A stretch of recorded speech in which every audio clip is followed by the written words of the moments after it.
Hey, this is Denise and we're on week number 4 of the Evernote challenge. This is also going to be combined as the trailer for this week's Hangout, so you only see one video this week. Yay! So this week there is no primer, and there will also not be a downloadable next week.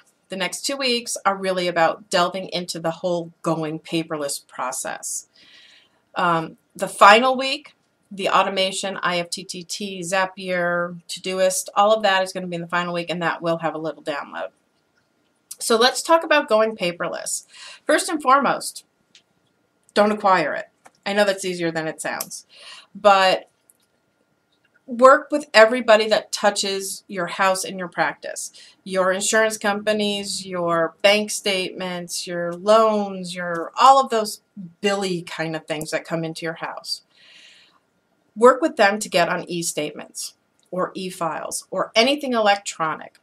Make sure that you're saving them in a secure place and that you have access to them, and you might even want to consider a couple of sources. If you do save to, for example, an external hard drive, also save somewhere secure in the cloud.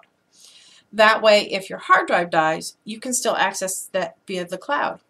If for some reason you were storing them in Google Drive, which I wouldn't recommend, but it is an option, depending on the sensitivity level.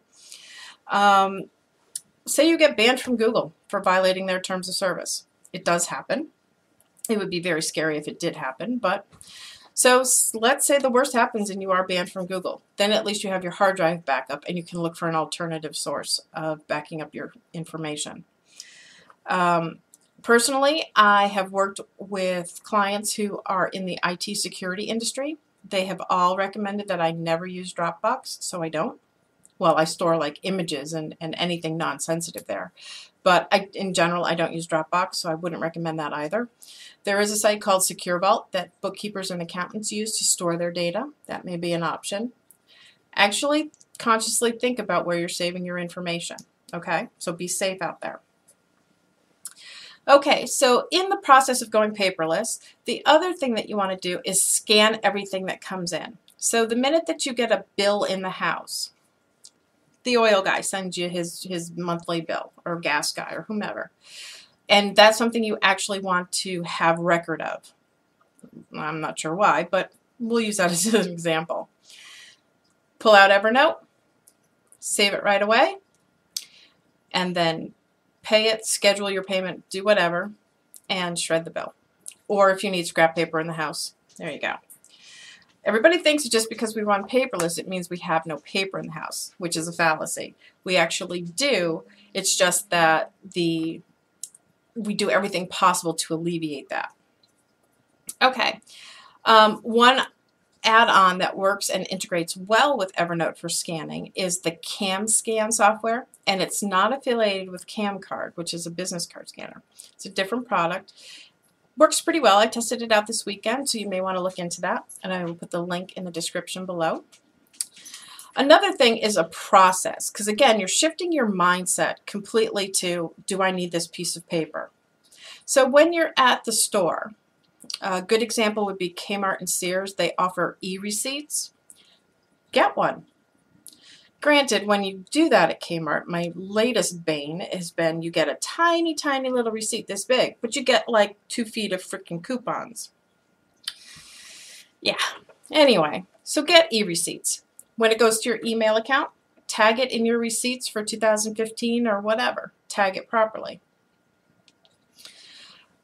Also, if you're in a store that doesn't offer that, and you know, and let's say you want to keep track of every single receipt you use, there are apps like Expensify that integrate with Evernote. But one thing you need to do is start shifting your mindset to taking care of business while you're in the store. So let's say you're at Staples and you're buying your Sharpies, because you got to have a Sharpie. So you're in the checkout line. As you open your wallet to take out your credit card or debit card to make the purchase, also pull out your cell phone. You might want to put the Evernote widget right on your home screen. Hit that, hit the camera feature so that you can take a photo of the receipt. As soon as the lady behind the register gives it to you, you scan it, you put your credit card and your phone in your wallet, and you're done. Now you've got it. You may need to organize it when you get home, but you don't have to worry about it.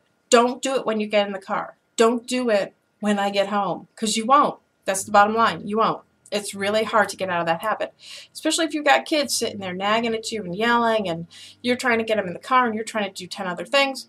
Just do it while you're in the store. Take that extra 30 seconds and annoy the people behind you in line. When it comes to catalogs, that's a very tough one, and we've been paperless since 2008. Expect a long haul, a 6 to 9 month transition for that to really take effect. Here's how I use Evernote to track that.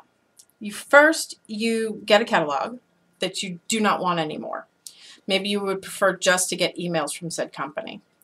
Take a picture of the back of the catalog where it has your address information, and you're going to look for something called a source code or a customer number or something along those lines. It makes the mailing house, it makes their life easier. They can find you quickly in the database to remove you if you provide that information. So snap that into Evernote. Add in the text of who the company is and the first time you reached out to them to remove you from the mailing list. If after 3 months or 3 catalog drops you are still getting information from them, then reach out to the DMA, because at that point you have done your due diligence to get off that mailing list. Mind mapping. A lot of people still like to do the post-it on the wall thing, which I actually had to do this weekend. So if you're doing mind mapping and you kind of need a little help, I ended up just taking photos of my post-its as I moved them around so that I actually had a trail of my thought process. But there is a third-party add-on that goes with Evernote called Mohiomap, and also I'll put that link in there, and that may help you along with your endeavors. So continue thinking and shifting your mindset to completely being paperless. Oh, and there's the big one. Don't have any paper in your office. If you have pen and paper on your desk, move it. If it's on your other desk, move it. Get it out of your office so that when somebody calls, you're actually forced to do it digitally. It makes sense. If it's not around, or if you have to get up and get it, then you're going to be less likely to.